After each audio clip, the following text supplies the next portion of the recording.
Welcome to the Mutual Aid Report.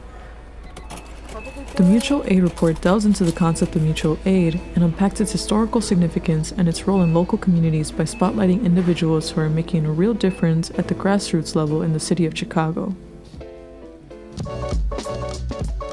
Let's elevate the profile of mutual aid, shed light on these community-based initiatives, and motivate others to either join or back existing ventures.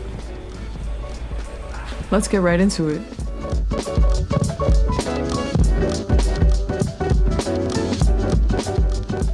Good afternoon, everyone, and happy Earth Day. Welcome to the Mutual Aid Report on WLPN LP Lumpen Radio 105.5 FM, Chicago.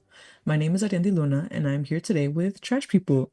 Trash People are a group of folks organizing local community cleanups in the neighborhoods like Logan Square, McKinley Park, and Humboldt Park. But that's not all. Trash People are the main folks behind the Volunteer Fair, an ongoing project that aims to gather nonprofits across the city and provide them with a space to recruit potential volunteers for their respective organizations.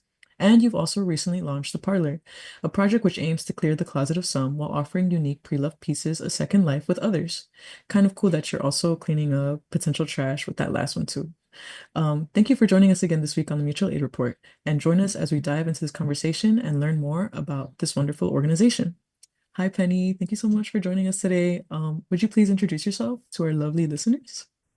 Yeah, hi. Thank you so much for having me. My name is Penny Gibbons, and I'm the founder and executive director at Trash People. Sweet. So, yeah, could you tell us a little bit about yourselves and what you do as part of Trash People? Absolutely, yes. So we host hyperlocal neighborhood cleanups. That's where our name came from. We host in Logan Square, Humboldt Park, McKinley Park, and Lakeview at the moment. All of those groups are run by local community leaders. So they're run by people that live in those neighborhoods, which we love. In Logan Square, we actually host 2 cleanups every single month and have around 100 people participating in our events each month, which is really exciting. And we just love getting people involved out there and meeting their neighbors. As you mentioned, we also run the Volunteer Fair and the Parlor, and those are 2 really great projects as well. Awesome. Thank you so much. So, how did y'all get started? So Trash People actually started kind of as a result of the pandemic, and I'm sure I wasn't alone in my feelings of loneliness and just really feeling disconnected from the community post-pandemic. I think we all had relationships that sort of disintegrated during that time, and I certainly found myself feeling just very isolated and lacking community, and lacking sort of the social life that I wanted. Specifically, at that time I was in my sort of mid-30s, and I really wanted to ensure that I was being intentional with my relationships and that I was connecting with people that also cared about things. And so Trash People was born because my logic was the kind of people that I wanted to meet would be willing to pick up trash with strangers on a Saturday morning. And I was right. There have been some just amazing people that have joined us for these cleanups, and so many friendships formed as a result of these events.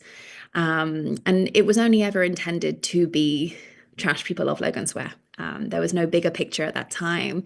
It was simply let's bring like-minded neighbors together for community connection. And all of this other stuff that we're going to talk about today has just resulted from that initial community cleanup. So I think it speaks to the power of what can happen when you bring neighbors who care together. Sweet. What would you say was like the turning point for you guys when you stopped? Well, not that you continue to do community cleanups, but it started to become something bigger. Yeah.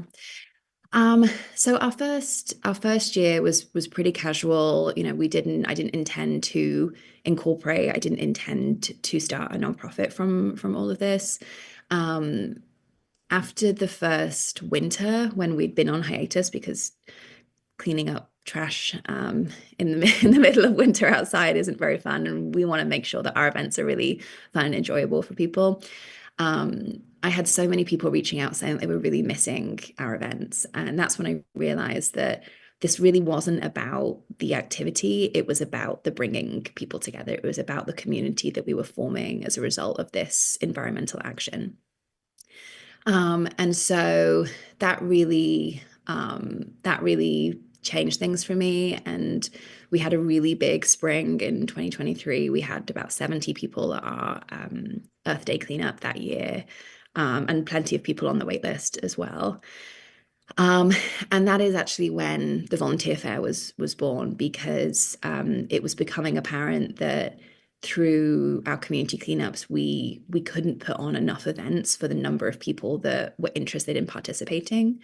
And so the idea was, we have this incredible energy and this incredible community behind trash people, and it felt like the responsible thing to do to use that energy to introduce people who care with other awesome organizations that are doing great work in the city. Yeah, like you told me that it started during the pandemic. Like, how hard was it to recruit people like starting off? Like, I bet people are kind of scared to like how did that go? Yeah. Well, the first cleanup was actually in April 2022. So it was kind of Mhm. after a lot of people had been vaccinated. Mhm. So there was a bit more confidence at that point. I will say that at that time, a community cleanup based outside was an incredibly convenient activity to be sort of selling, Mhm. because people, again, were feeling more confident because it was a completely outdoor event. So we actually didn't struggle for people at all. I think the the loneliness, the mental health challenges that so many of us were facing at that time meant that coming together over this like really simple activity felt really appealing. Right. So, can you speak a little bit about your community cleanup days and like what a community cleanup day looks like? Yeah, absolutely. So I'd like to think they're really fun and uplifting days. We typically will partner with a small local business. We're kind of obsessed with hyperlocal everything, and as part of our days, we want to introduce our audience to businesses that are really contributing to the community as well. So we'll often start at a local coffee shop or a record store or something fun like that. And we sometimes start with a pre-cleanup social, and have coffee beforehand. Often local business partners are generous enough to offer complimentary coffee for our volunteers, which is really nice. We then do a welcome briefing and introduction, and just talk through kind of safety things and make sure everybody is clear on how the day is going to run. We provide all the equipment. It was really important to me that there were as few barriers to getting involved as possible. I personally have opted out of so many activities because of my anxiety, and um, I recognize how even one simple hurdle, like having to bring your own gloves, might be the reason why somebody doesn't come and participate. And we just don't want those hurdles there. We really want people coming out. So all you have to do is register and show up yourself. It's as simple as that. Um, and um, yeah, we do the briefing, we provide all the equipment, and then typically if we have maybe 40 people at an event, we'll break up into four groups of 10 and take different routes to make sure that we're all able to make an impact. We try and space out so that we can gather as much trash as possible. And then come back together afterwards. And again, sometimes there's a social afterwards if there hasn't been one earlier in the day.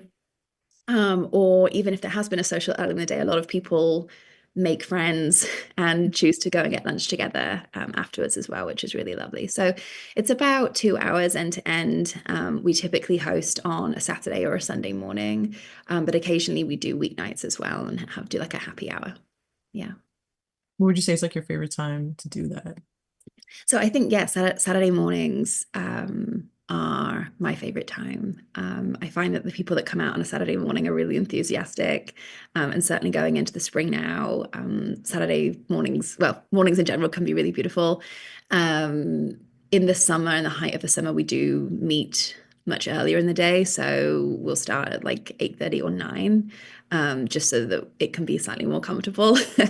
But yeah, we usually start around 10 o'clock in the spring and fall.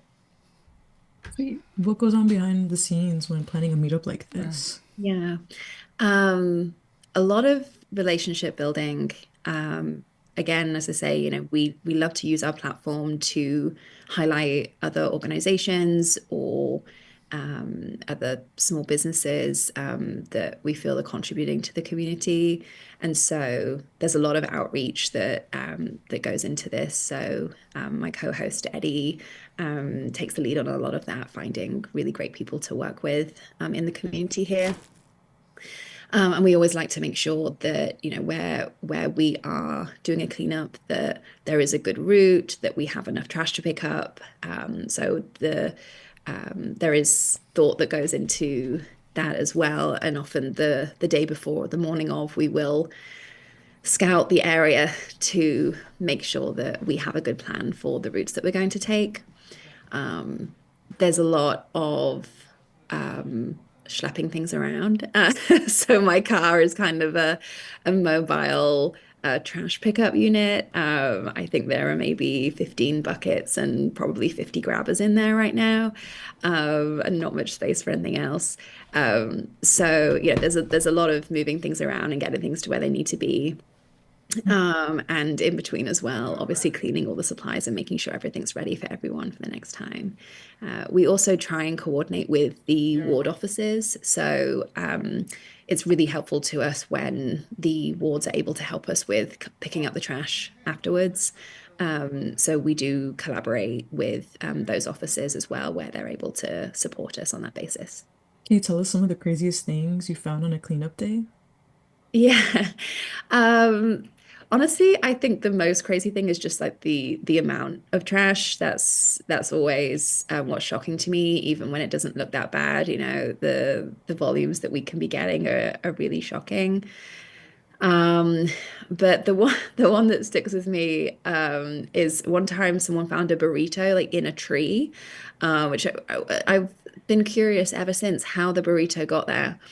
Mhm. Um, I think there was also some personal photos, like a stash of them in a bush. And we were curious, were they left there for somebody? Like, what was the situation with these photos? So, Mhm.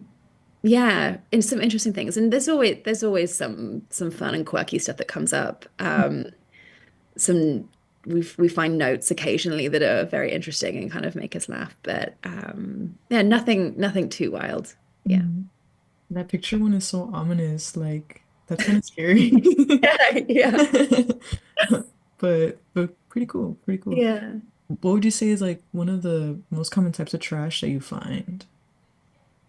Um, it depends where we are. I mean, by volume, cigarette butts, it's just really, really shocking, just how much there are around. And of course, they're not biodegradable. So even though they're small, it's still problematic for both the planet and also for birds and things that will sometimes eat them.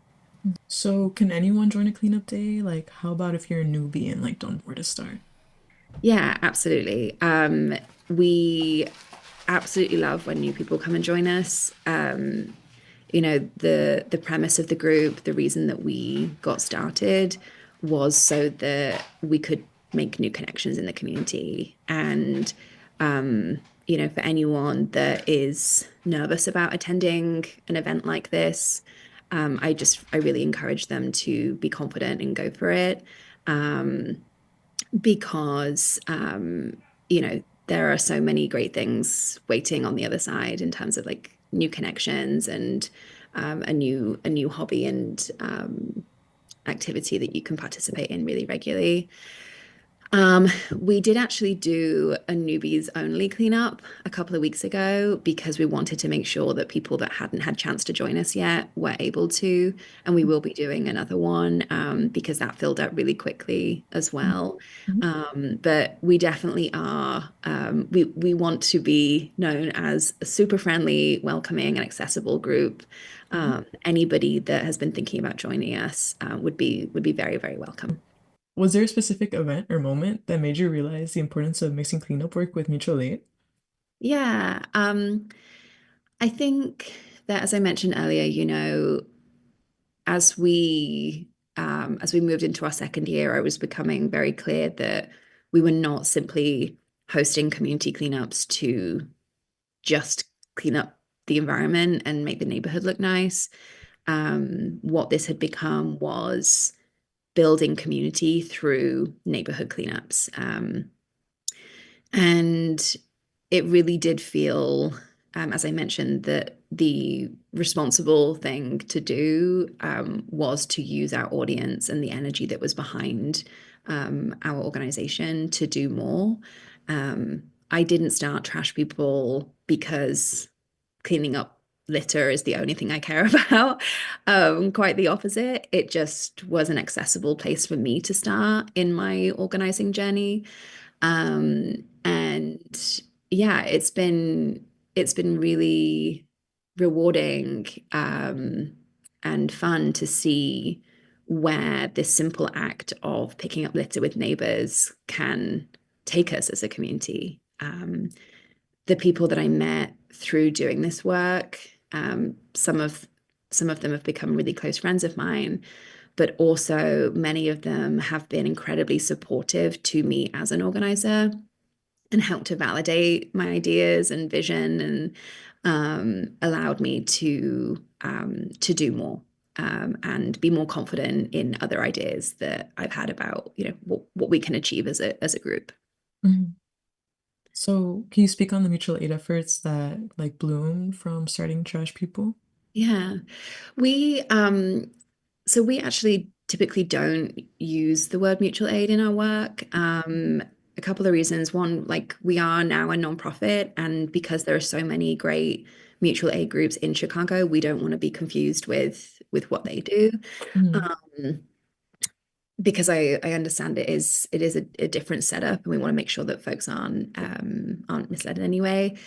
But it's also because I personally feel that a lot of people can become scared or overwhelmed by labels. And ultimately, mutual aid is about, to me, it's simply being human. It is caring for your neighbors. It is being part of community. It is sharing what you have the capacity to share.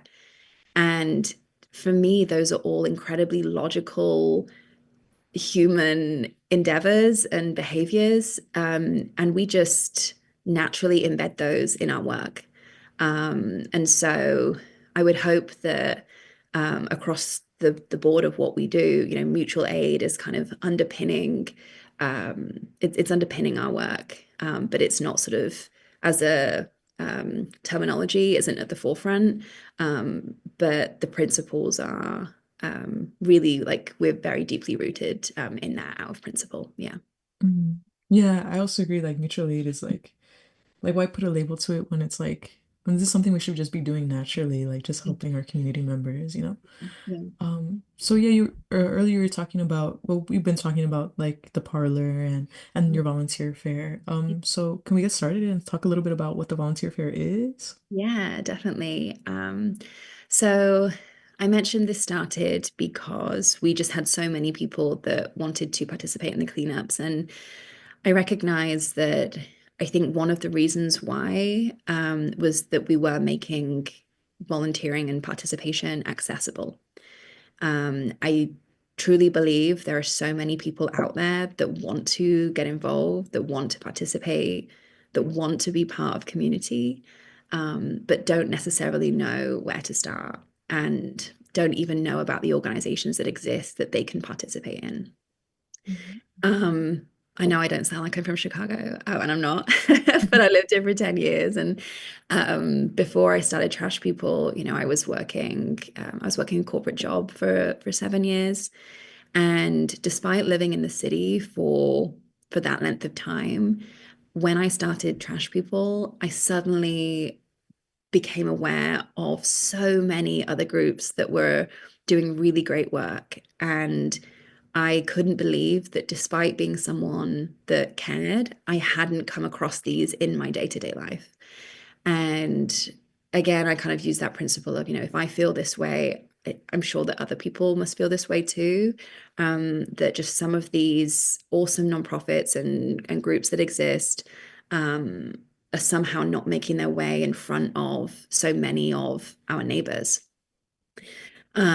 So the volunteer fair came to be sort of as this a combination of those two things, identifying that we had this really awesome audience of people that care about stuff, and recognizing that it's actually pretty difficult to learn about ways to get involved and how you can participate, especially in a way that fits your schedule, and fits your interests.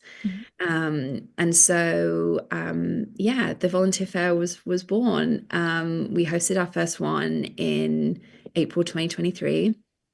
It was at Pilot Project Brewing in Logan Square, and it actually was called the Logan Square Volunteer Fair. We didn't intend for it to be bigger than that, but again, it's grown. And yeah, we brought together about 20 nonprofits that are doing great work in the neighborhood here. And we had about 500 people come through to that first event. So really successful, and lots of people that yeah, attended that event and raised, became aware of things that are happening, but also were able to go ahead and get involved in these groups. So we hosted three in 2023. We hosted just one last year due to capacity, and we're back again this spring. So we're actually hosting two events this spring. Our first one is April 27th at Midwest Coast Brewing, which is this coming Sunday.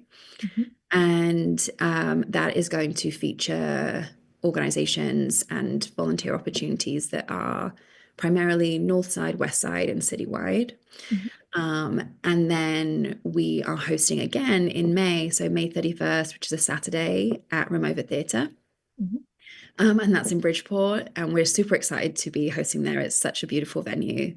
And that is going to primarily feature organizations that are South Side, West Side, and citywide. So we recognize, again, as I've talked about, accessibility is incredibly important to, one, people finding out about opportunities, but secondly, actually continuing to show up. We know that many of the people that volunteer with us, they come because they live in the neighborhood, and it's easy, and it's accessible for them to attend.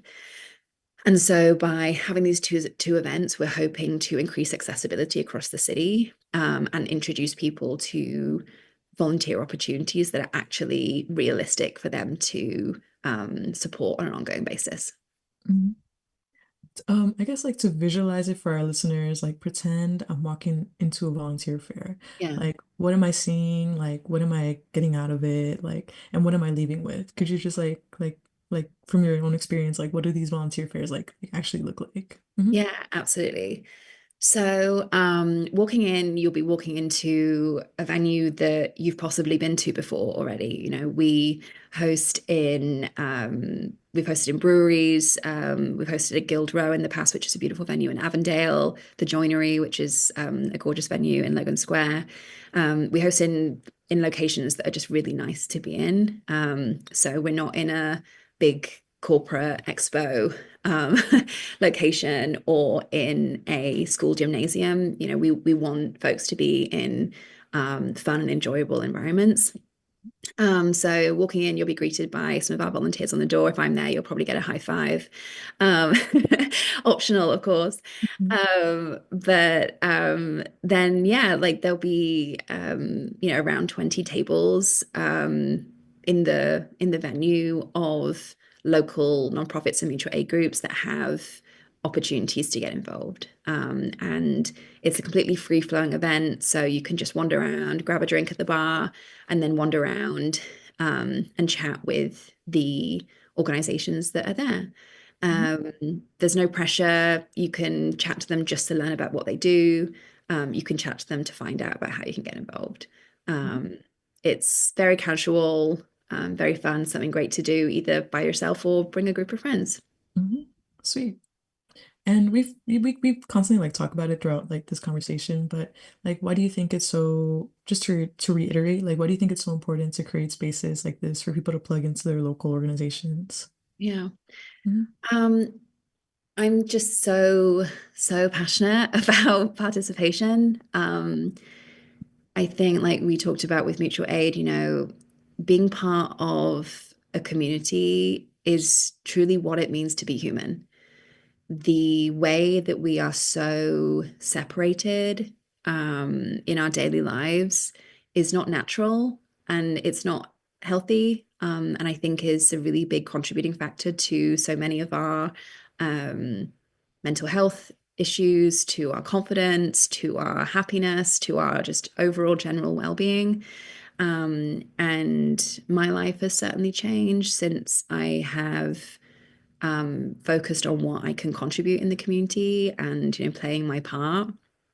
Um, and I just I really want other people to experience that, how joyful and uplifting and positive being part of something bigger than yourself can be. Um, and particularly for me, um, I'll let you into a secret. I actually don't really like the word volunteering. I prefer participation. I think volunteering has this connotation of kind of like my one volunteer day, and like ticking that off the list of things that I've got to do. When in fact, participating in the community is like this ongoing endeavor and something that you can do like every single week. You can be part of it. So. Um, yeah. I really just want people to see that and experience it. And I hope that through increasing participation in the city, we can not only make people's lives more enriched and enjoyable, but we can really make a difference and create something different in the city. Mhm. Yeah, I love that you keep bringing up like, oh, I don't like these labels. Like, I totally agree. Like this is just something that should come so naturally to us, like volunteering. Like, we should be helping. Like, I don't like saying like I'm a volunteer. Like, oh, I do this, I do this. Like, it's so self-centered. Like, I agree. Like, I think these are just things that like if you're a decent human being, like you should be doing. Yeah. Um, So right now we're gonna take a little break, and when we come back, we'll be talking a little bit about the parlor, other Earth Day events that might be coming up, and yeah, and we'll just be talking more about trash people and what they do. Thank you so much for joining us, and we'll be right back after these short messages.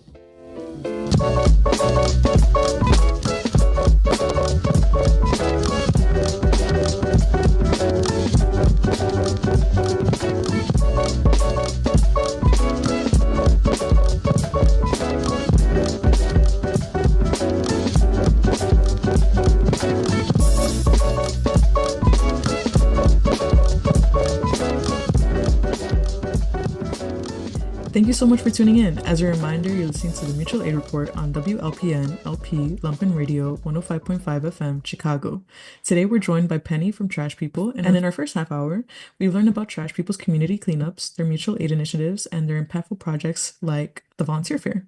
Whether through fostering volunteer connections or creating spaces for resource sharing, Trash People demonstrates how local action can lead to meaningful and lasting change. Hi, Penny. Welcome back. Hi. Um, Thank you again for joining us today. So I wanted to ask you questions about the Parlor, which is your like your clothing drive initiative. And yeah, can you tell us a little bit what it is and what inspired the idea? Yeah, absolutely. So the Parlor is a resource redistribution project, and it's very much for, like most of the things we do, for both people and planet. So we accept unwanted or surplus items from the community, primarily clothing. That is what we do the most of, but we do also take things like towels, bedding, luggage, toiletries, various other miscellaneous items. And we kind of work as a central hub to distribute those through other nonprofits and mutual aid organizations primarily. So we have a network of organizations that can take things and we effectively serve them in bulk. We do also take some things. So 99% of what comes through our doors goes out again to other nonprofits and mutual aid groups that serve vulnerable and underserved communities here in Chicago. But because we are for planet also, we do take some things that are slightly different to that. So, for example, we take orange pill bottles. We actually take those to one tail at a time. They're really useful by animal shelters. For distributing pet medication. We also actually take a very small number of items that go to small local businesses. So one of the things that I find really interesting is the plastic wrap from dry cleaning is actually really valuable in the pottery making process. And we accept that, and there's a local pottery studio here in Logan Square that will often bring other items to us, and when they do, we will give them a bag full of plastic wrap. It is useful in the drying process. It saves items from drying out completely. And if they don't have this item sort of donated to them, they just have to go and buy brand new sheets of plastic, which just seems really wasteful. So yeah, we take a whole range of items that, as I say, primarily serve and support underserved communities here in Chicago, but also there are some kind of broader items that we accept as well. That's so cool. Yeah, like I was just thinking like it was like clothing for the most part, but that's so cool that you guys have like really niche things that you're providing for the community, which is really like I appreciate that a lot. And of course, it's located in Logan Square, but I'm sure you guys are open to like anybody who comes by, right? But how has the community responded to having a donation hub in Logan Square? I think it's been really positive, and like we talked about earlier, just hyperlocal everything, I think is really a useful way of thinking about the challenges that we have in the world right now. It's so overwhelming to think about all the problems that exist, and you can feel um very overwhelmed about where to start and how to help. And I think if we just look to our own communities and what is possible within our neighborhood, um, that feels like a great place to start. And honestly, it's enough. If we can make our own neighborhood and community better, that's enough. That's a great place to be. So yeah, it's been really positive. We have a lot of people that will come by. I love that we have a lot of folks that will walk to us and drop off just a small bag of items. That's really what we're intending to be, to make it so easy to get your items reused that it's worthwhile just popping in and dropping off a small batch of things. And like kind of what I asked for with the volunteer fair, can you help like visualize what this place looks like for those who are listening? Like when you walk in, what does it look like? What can you grab? Like yeah, just stuff like that. Yeah. So we're in the basement at Grace Church in Logan Square. So folks might know it. It's the church at Wrightwood and Kimball with the big rainbow doors. They've been very gracious hosts to us and incredible supports to us as we started this project. We are drop off only. So folks would register on a drop off online, because we actually started this project without any funding or staff members. Efficiency is a really important part of how we operate. And so by asking people to register their drop off online, we know how many people are coming, we know how many volunteers we need to get on site, we know whether it's even worth being open. So we collect that information online. Folks would arrive they get like a 30-minute window for when they can come and drop off their things. And yeah, we greet them at the door. We double check that everything they're bringing is on our list. We do have a very specific list, even though it's long. It's very intentional. And as long as the items are on the list, they're clean, they're in good condition, we can take them. And again, they get a big thank you, maybe a high five if I'm there. And yeah, that's it really. So as I say, we are drop off only. We are not a free store. We didn't originally plan to do that. Um, but when we were sort of in the research stage of opening the space, we talked with a number of other free store operators. And part of how the parlor came to be the way that it is because of the challenges that we were hearing that they were experiencing. And it felt like by operating a completely additional other free store, these challenges were still going to exist, and they were going to exist for us as well. So um, those challenges are things like donation dumping, people dropping off a wide range of items that are not needed by the community that is intended to be served by that group. Volunteer burnout, having so many items to sort through. And again, kind of associated with the donation dumping, having to sort through items that are dirty, not fit for purpose, need repair, things like that. Um, and ultimately storage as well. There were groups that we were talking to that were just so they were getting lots of items, which you would I think a lot of people just assume that simply giving is kind of that's it's always going to be a positive action.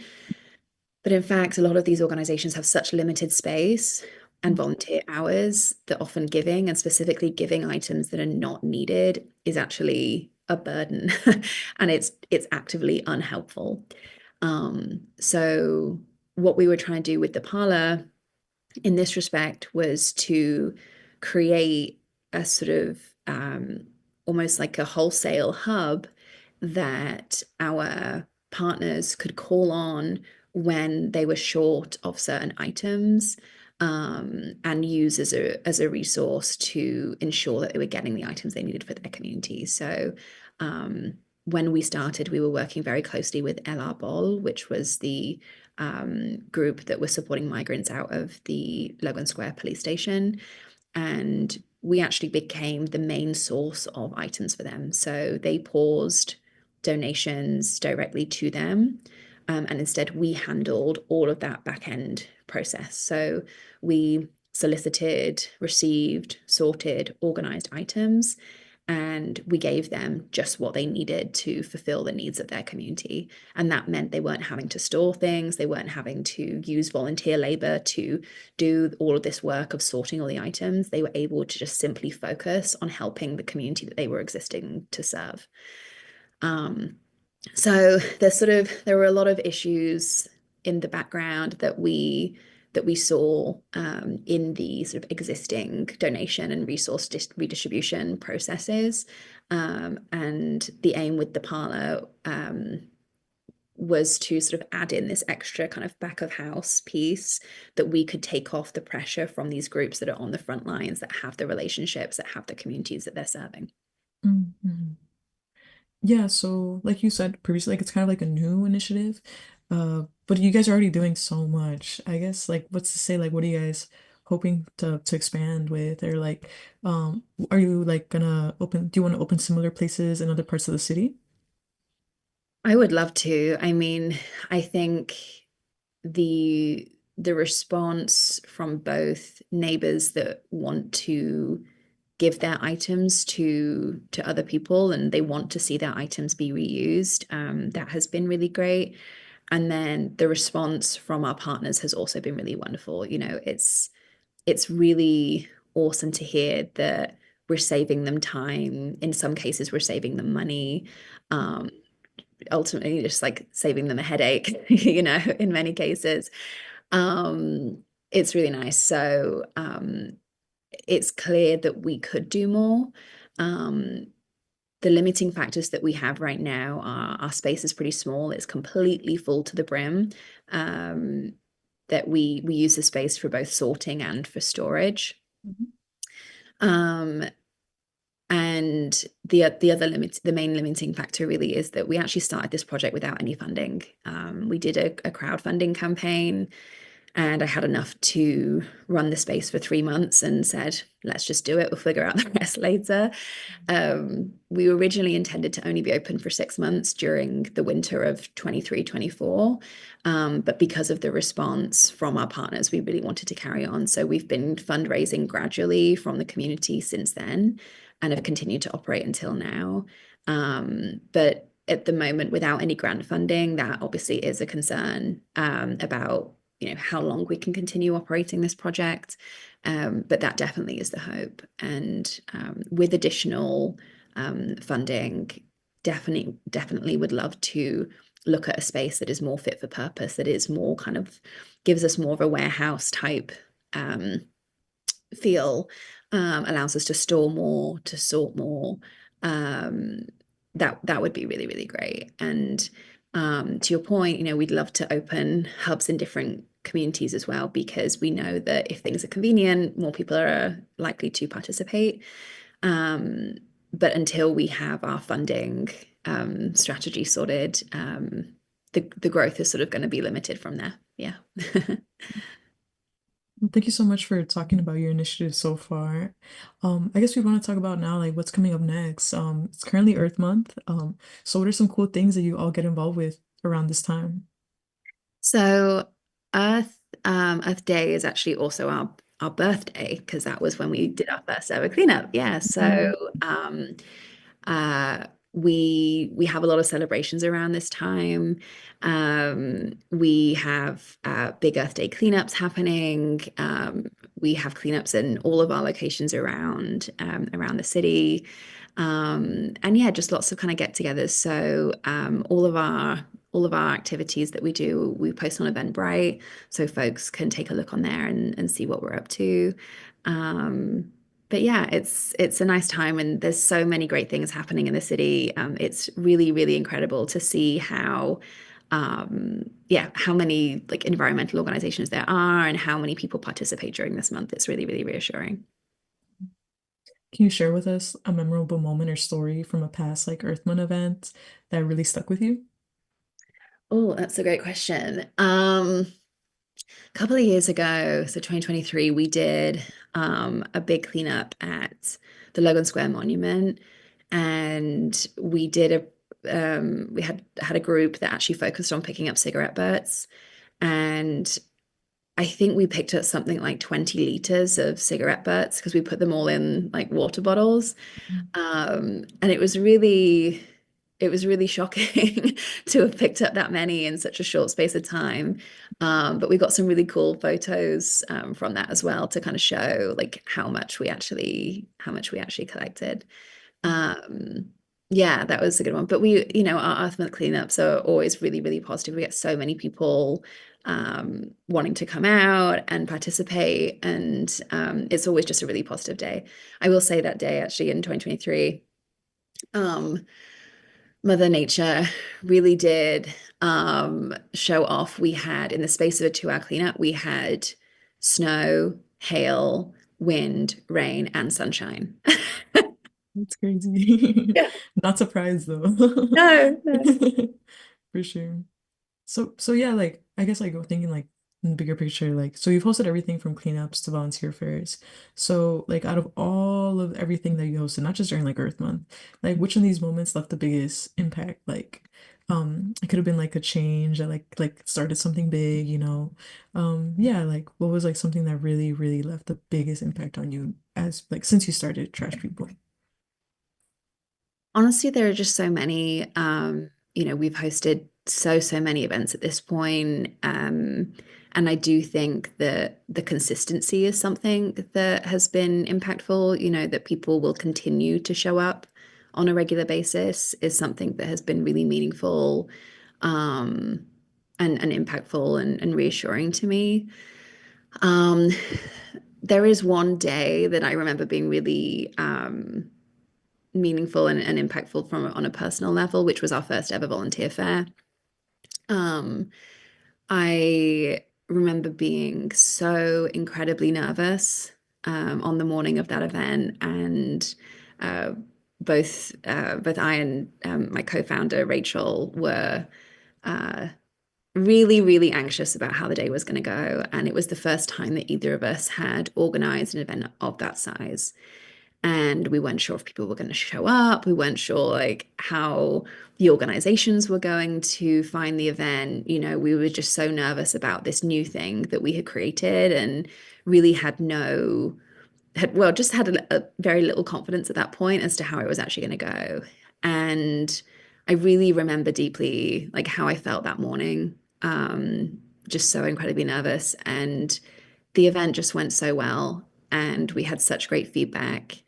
And it's through these moments of trying new things and being ready to fail and just kind of being blindly confident and just saying, we're going to do it, we're going to give this a go, that have enabled, us to continue putting one foot in front of the other. I'm not sure that had I not overcome a few fears doing that, whether the parlor would exist, because that also took a lot of blind faith and just trust in the process. So the whole journey has, for me as an organizer, been one of, continuing to build confidence and trust in myself and in the community. Um, and I'm very much at a point now that I truly believe that absolutely anything is possible. And you just need someone to step up and do it. And there is just so much potential in our communities. Um, so yeah, those have been some meaningful moments for me. Mm, so awesome. Thank you so much. Um, I guess, yeah, like what are some noticeable changes that you've seen, like big or small, in the neighborhoods you serve since launching these projects? I mean, I spend most of my time in Logan Square. Um, we do try and attend the groups that are in other neighborhoods, but also what I love about those is they are run by people that live in those communities, and so that's a really important part of it for us. For me in Logan Square, I'm also seeing changes with individuals. I'm seeing people that would show up in our first year or second year that they themselves were nervous or apprehensive to talk to new people. And I'm just seeing so much growth and confidence in these people. And I'd like to think that these events and the community and friendships and relationships that they've built through coming out and being part of the community, has really been beneficial. We have folks that have found jobs from the relationships they've made through Trash People. I'm aware of people that live together, having met through Trash People, people that are going on vacation together, having met through Trash People, and just observing the evolution of this group that has brought so many awesome people together, and enabled these relationships that I hope are meaningful to them, has just truly been a joy and an honor to witness and be part of. Thank you so much for that. I guess like thinking more like broadly and like thinking about everything that you do, including your community cleanups. Why is something like environmental justice so important for local communities in Chicago? Like when talking about like fostering community and stuff like that. Mhm. Yeah. I think, obviously issues related to the environment affect every single one of us, in very similar ways. And I think here in Chicago, it can be hard to understand the reality and the potential of that, because obviously we're in a climate that isn't currently as problematic. Um, but the reality is, there are members of our community that will be harder hit by environmental challenges and the problems that will be following. And it's all of our responsibility to do something about that and to try and preserve as much as we can and take care of our environment and our neighbors as best we can. If you have the privilege to participate, if you have the privilege of time, um, I feel like it's a really important thing to do at this point. And what advice would you give to someone who wants to make a difference for the planet or just really in their neighborhood but doesn't know where to start? Um, I would say your neighborhood wants you to make a difference, and your participation will be so valued and so important. Um, you don't have to participate in a way that you see somebody else participating. Think about what your unique skills are. Um, if you are a leader, amazing. The world needs more of you. Please step up and have confidence and do something. Bring your idea to life. You know, I think I mentioned right at the beginning that it really took me a long time to start Trash People, probably about, I think about 9 months actually after I had the initial idea. Um, and, I can't imagine what my life would be now had I not just started on this journey and just sort of taken a gamble and said, okay, I'm going to do it. So I just really encourage you to, if you do have an idea, the world wants to see it. And it's most likely not terrible. And even if it is, it doesn't matter. It would be great just to see it and just try, build your confidence. Just do it. And if it's not something new that you're bringing, but you just simply want to get involved, I just really encourage you to do that. Figure out how you can just take that first baby step, meet other people that also care about things, and yeah, you'll find some great opportunities, and I really promise it will be worthwhile. Thank you so much for joining us so far, Penny. Just wrapping up the conversation now, I'd like to ask you what's next for Trash People? Yeah, great question. Hopefully more of the same. Hopefully more stability. As I mentioned, like we really are a grassroots organization. We don't currently have any grant funding. I'm really hoping to change that. I'd like to bring in more stability to the organization, create a more sustainable plan for us so that we can continue operating the parlor and our other projects as long as possible. And honestly, who knows? I mean, I think one of our principles has always been to adapt to the needs of the community. And that's really, really important to me. There's no point doing something if it isn't actually adding value. And so we'll continue to receive feedback from people and see how our programs are being received and just go from there and make sure that what we're doing is actually valuable and impactful and what people want. Can you give us a little bit of like an inside scoop? Are there any big ideas that y'all are dreaming up or like that initiatives that you guys want to start? Oh my gosh. I mean, honestly, I have ideas. I have ideas every day. I think the biggest thing that I am dreaming of is a home for the parlor that can allow us to really, really make something of that project. I think there is so much potential in what we're doing. I think it could be so impactful for both the planet and for our community. And we just need the infrastructure to go ahead and do it. We have the vision, we have the enthusiasm, and we just need kind of those missing pieces to actually make it happen. So that would be the biggest thing. Yeah. Sweet. Thank you so much, Penny. Do you have any final words for those who might be listening? Just thank you so much for listening. And, I really hope that, if you have been interested in our work, that you'll come out and do something. There's so many ways to get involved in the city, and it's yeah, it's really, really fun. So hope to see you out there. Sweet. Thank you so much again for joining us today, Penny. We really appreciate everything Trash People does for our local communities and fostering community participation. And we hope those who are listening feel inspired to join in their efforts as well. And for more information on Trash People and their initiatives, visit trashpeople.org. That's trashpeople.org. TRASHPEOPLE.org. Thank you so much again for tuning into the Mutual Aid Report and stay tuned for the next one.